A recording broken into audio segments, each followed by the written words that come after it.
Good morning, students. The learning objectives of today's lecture is to understand necessity and working of lubrication system of the engine. Today we are going to discuss the engine lubrication system. Engine lubrication system. Engine parts are lubricated to reduce the friction, thus ensuring their free movements. System provides a film of oil between moving parts and their bearing surfaces. Lubrication system avoids direct contact by keeping the parts floating on the oil film. Due to decrease in friction, engine runs free, resulting in increase in power output and longer engine life. Now we know that the relative motion of one block sliding over the another blocks and is always resisted by the force called as the force of friction. This force of friction always acts in a direction opposite to the motion and it is tangential to the surface at the point of contact. Some energy will always be absorbed to overcome these frictional forces. In order to reduce this waste of energy, all efforts are required to be made to reduce the frictional forces. The method of reducing the friction by introducing a substance called lubricant between mating part is called as the lubrication. Now we know that the lubrication is essential to reduce the friction and wear between the components of the engine.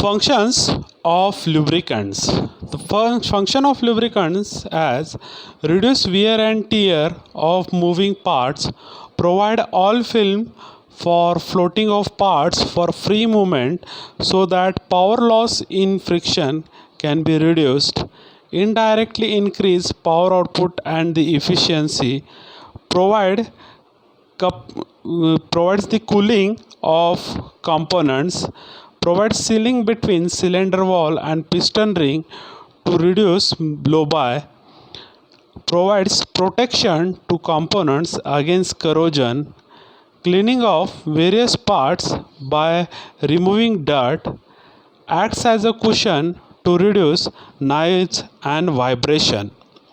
Now the piston cylinder arrangement of internal combustion engine are subjected to very large variation of temperature and maximum temperature attained during the cycle may be of order 2000 degrees Celsius and higher.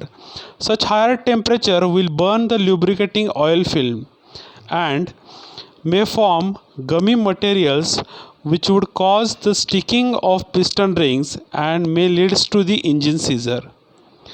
Apart from high temperature, engine parts are also subjected to heavy loads which cause high friction losses in case of lubrication failure which increased wear rate of mating part. Therefore, lubrication requirements of IC engine are very high demanding. Therefore, lubrication system is so designed that adequate quantity of oil reaches to all sliding parts of all times and maintain sufficient thickness over the moving parts. Now, lubrication prevents the metal to metal contact. We know that. So, it reduces the frictional losses and improves the power output and the efficiency. Our second point indicates that in this way there is increasing power output and efficiency. The reduce of wear and tear of moving parts. It provides cooling of components by carrying away heat generated by the friction. Also, we found that due to lubrication, there is sealing between the cylinder walls and piston rings. Thereby, it reduces the leakages of the gases passing in the combustion chamber to the our lubrication sump. So this is the main we found this is the sealing function is also there. Also, it provides the protection for the components against the corrosion because it forms the thin layer over the parts and it opposes the oxidation. Lubrication films also acts as a cushion to reduce the vibration, and also it will be provides the cleaning of the various parts of carrying grit and other materials. So we found that the lubrication provides cooling, sealing, reduces the vibration and cleaning. So these are the main functions of the lubricants. Types of lubricant. We know that there are three types of the lubricant: solid lubricants such as graphite, molybdenum, mica, etc., semi-solid lubricant such as grease, liquid lubricants such as mineral oils, vegetable oils. Now one by one we are going to discuss. First, solid lubricants. Solid lubricants are used when the film lubrication is not possible and mating parts are subjected to high pressure and they run at low speed. Commonly used solid lubricants, we have discussed that graphite, soapstone, molybdenum and milkstone. These lubricants are powdered very finely and mixed with oil and water before they are put over use. These lubricants will fill up the gaps of the surfaces and make them frictionless. Second, semi-solid lubricants. These lubricants are used where retention of liquid lubricants is not possible and mating parts are subjected to very high pressure and temperature. Now the example is the engine suspension system and the certain type of bearings exposed to the atmospheres. There are basically grease we are using by mixing the lubricating oils with thickening agents. Calcium grease or soda grease or aluminum grease, these are some of the examples of semi-solid lubricants. Liquid lubricants. These lubricants are used for lubrication of various parts of the engine. They are classified animal oil, vegetable oil or mineral oil. Animal oil, we know that these are obtained from the animal fats, and these whale oil, tallow oil, lard oil, these are the examples of these animal oils.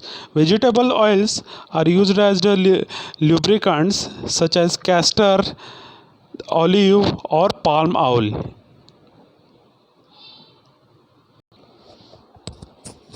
Now we are going to discuss the different properties of the lubricating oils. First is the viscosity. Resistance to oil flow measured in terms of the SUS. SUS means Seboldt Universal Seconds, which is time required in seconds for given quantity of oil to flow through the capillary tube under specific condition. Usually expressed in minus 18 degrees Celsius and 99 degrees Celsius. Centric shocks, that is the kinematic viscosity measured by the viscometer. Lubrication oil must maintain sufficient viscosity at high temperature and at same time it should not be too viscous at low temperature starting.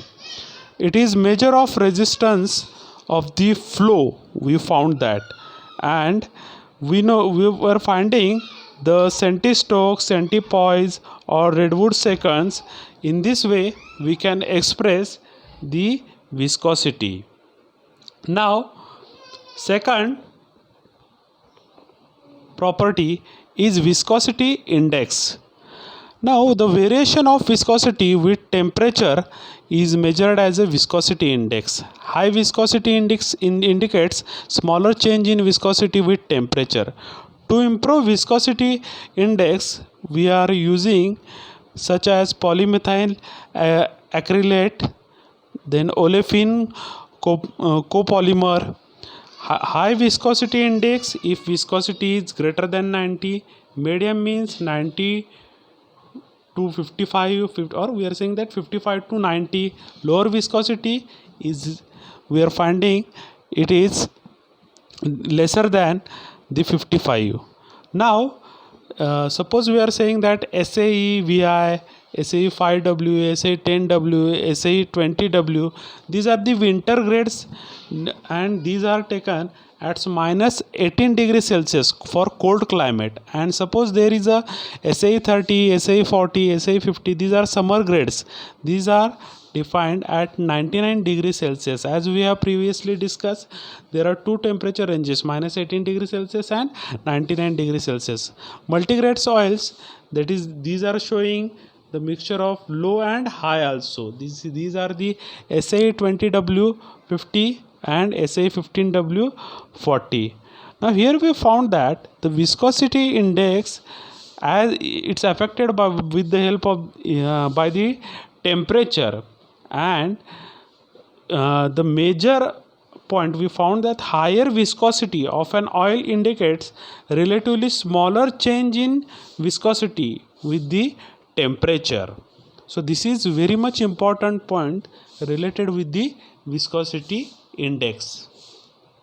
Now next is the cloud point. Cloud point, if an oil is cooled, it will start solidifying at some temperature, and the temperature at which oil starts solidifying is called as the cloud point. The clouding or haziness of oil interfaces with the flow of the oil. This is the cloud point. Next, pour point. Pour point, we are finding that it is the temperature just above the oil sample will not flow under certain prescribed condition. This temperature depends on the wax content in the oil. Oil derived from the crudes having more paraffins tends to have higher pour point than the derived from the crudes having more naphthens. The property of pour point is depends, or we are finding it is important for the operation of the engines.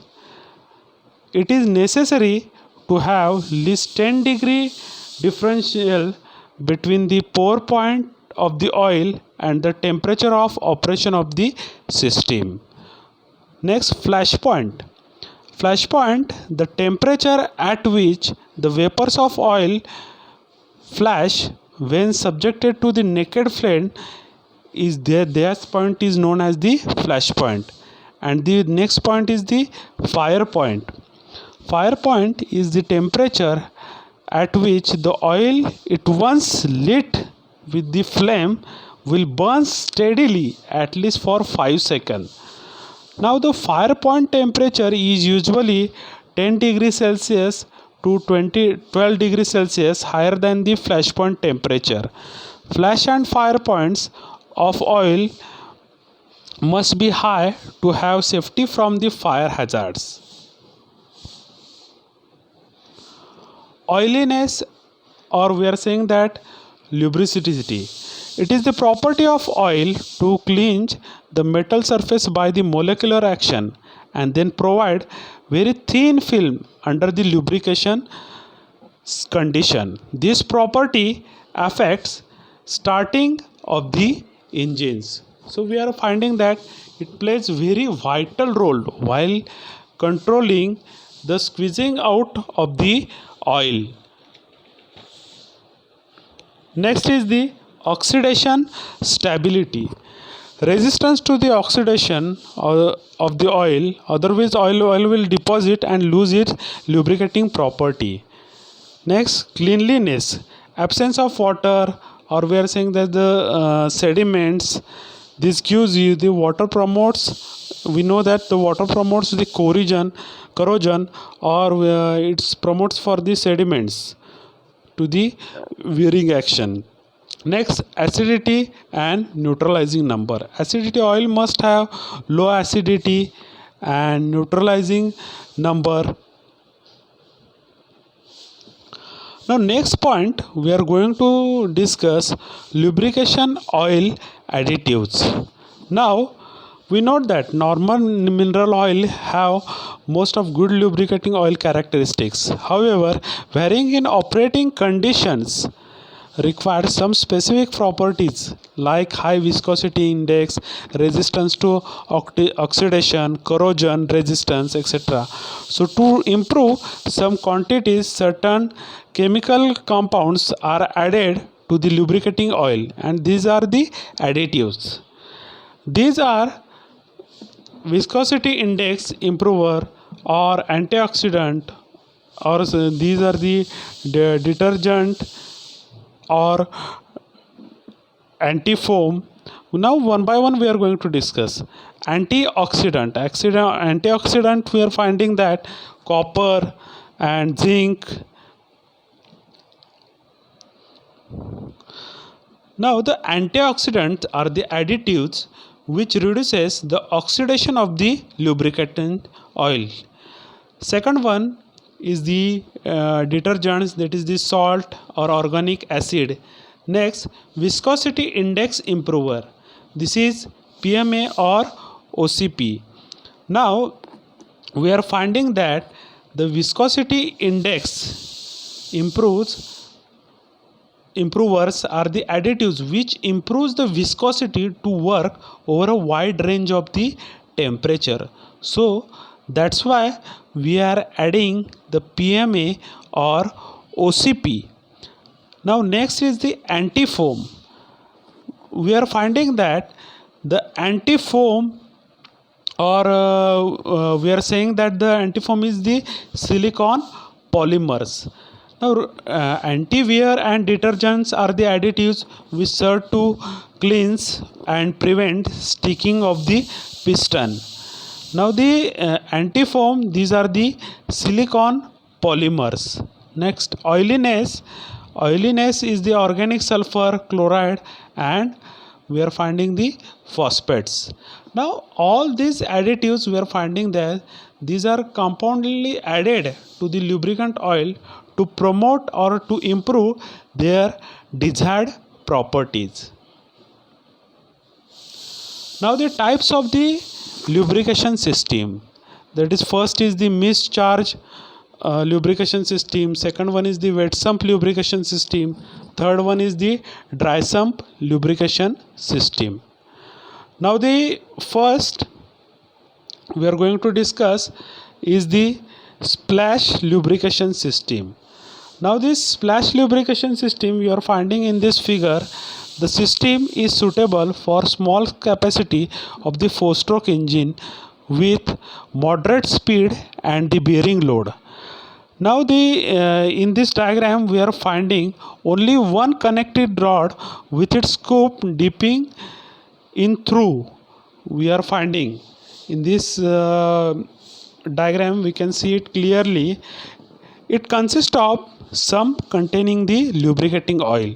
The oil from the sump through the filters is supplied through with the help of the oil pump. This oil pump, that is the red one we are showing over here, and we are finding that here we are finding the troughs which are located just below the lower portion of the connecting rod.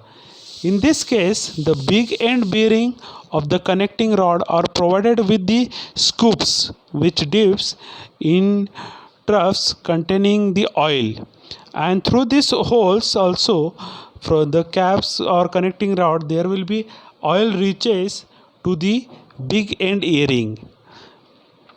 Now when the scoops of the connecting rod dips in the oil, it splashes the oil and reaches to flow towards the lower portion of the cylinder wall, or we are saying that the camshaft and the parts of the engine lubrication. Excessive lubrication oil falls back to the sump, and the level of the oil is always maintained with the help of the oil pump. Now any failure of or not maintaining the oil level in the troughs will we are finding. Now here the splash system is never considered as a positive lubrication system over here.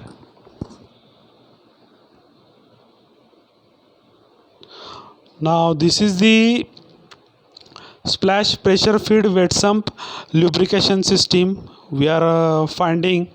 Now here splash and pressure system, the splash system is not sufficient in case of the bearing loads are high. So for this reason the lubrication or lubricating oil under the pressure is supplied by the oil pump to maintain the oil at the main and crankshaft bearing. The oil pump also supplies the oil under the pressure to the pipes, which directs the stream of oil against the dippers on the connecting rod bearing cups. Other parts of the engine are lubricated by the splash of the oil through up by the dippers. So this is another diagram we are finding of the pressure feed wet sump system.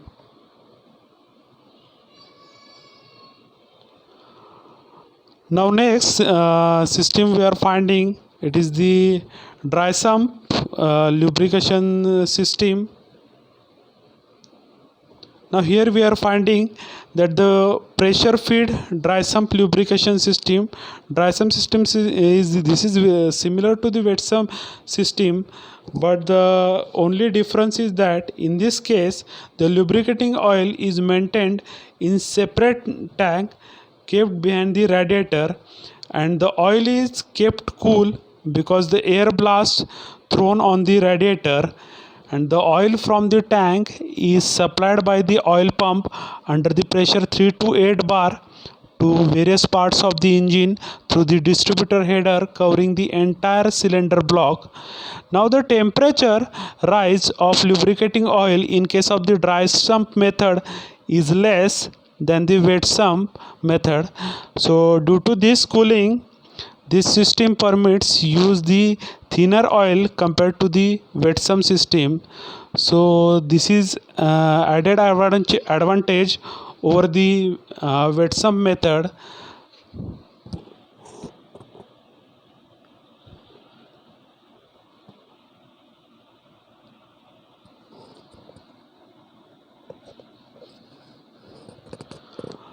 Now just we are going to see how the pressure feed dry sump system works.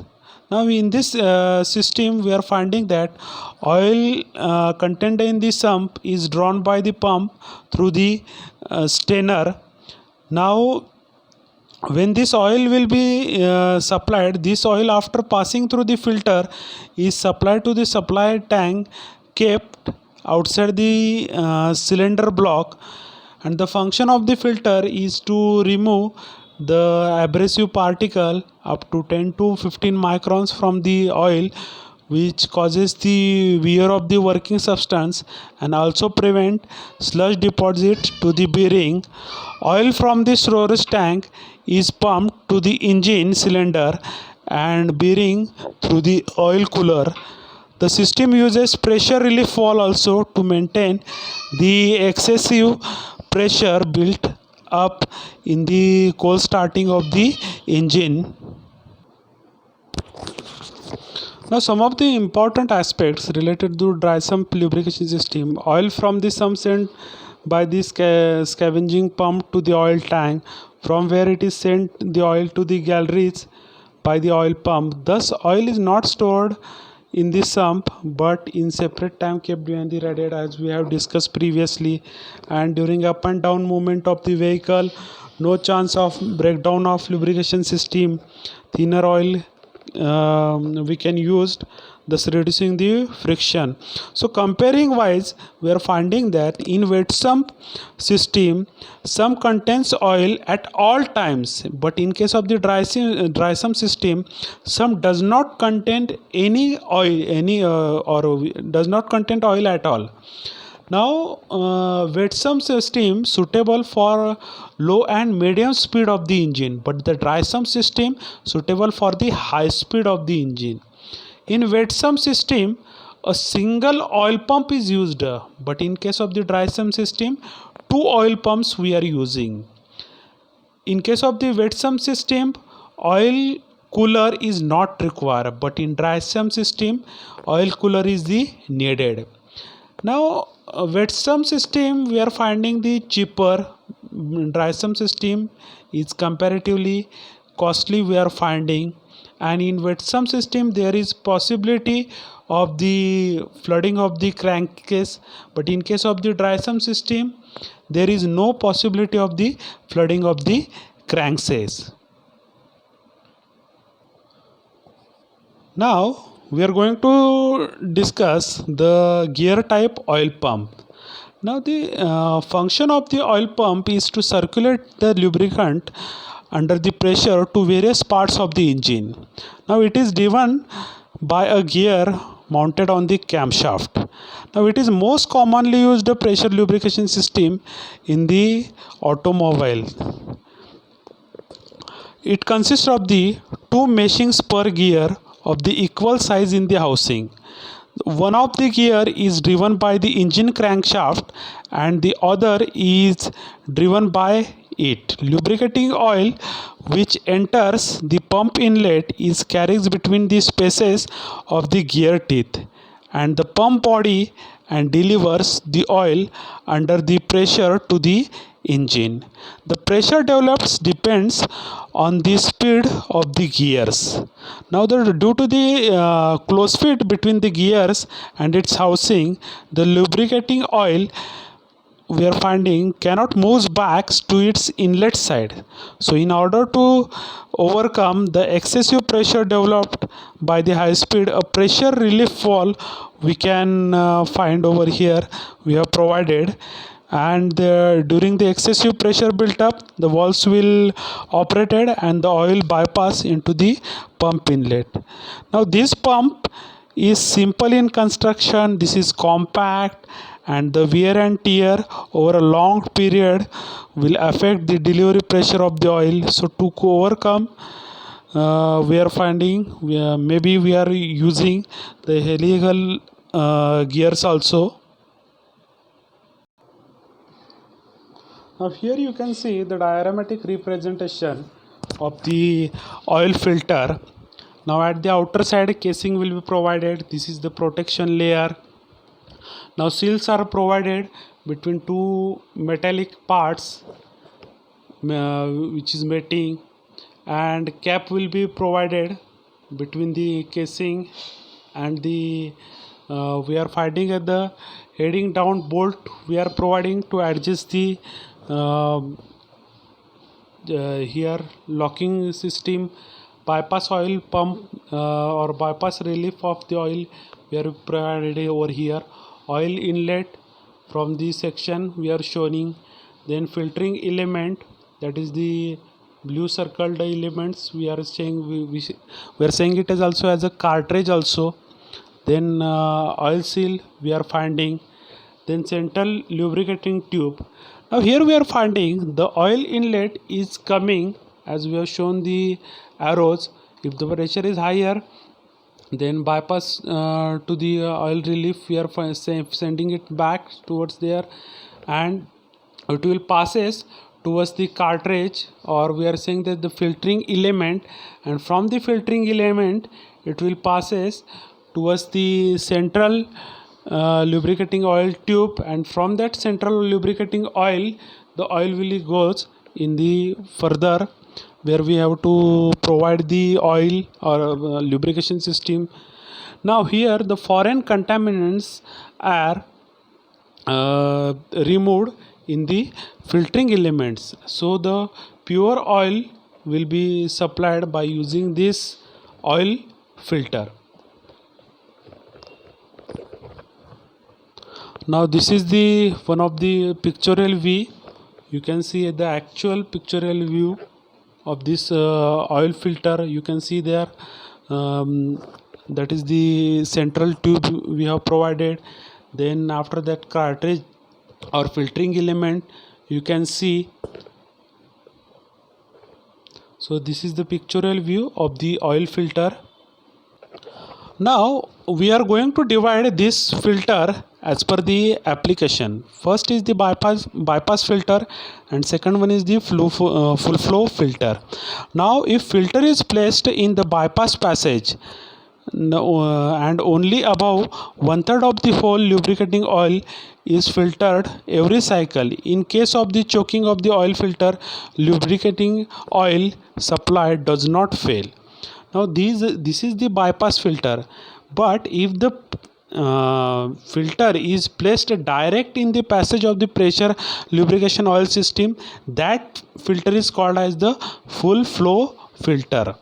Now as whole oil is filtered before being fed to the lubricating engine components. Now for SAP, a bypass valve is also provided here.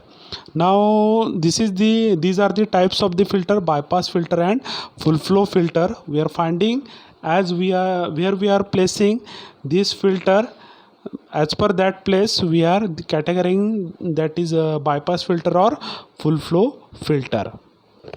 So this is the end of the today's session. So we have discussed in this session different properties of the lubricating oil, why lubrication is needed, and different methods of the lubrications. Also we have discussed what are the additives, what are the different additives, why we are going to supply the additives over there.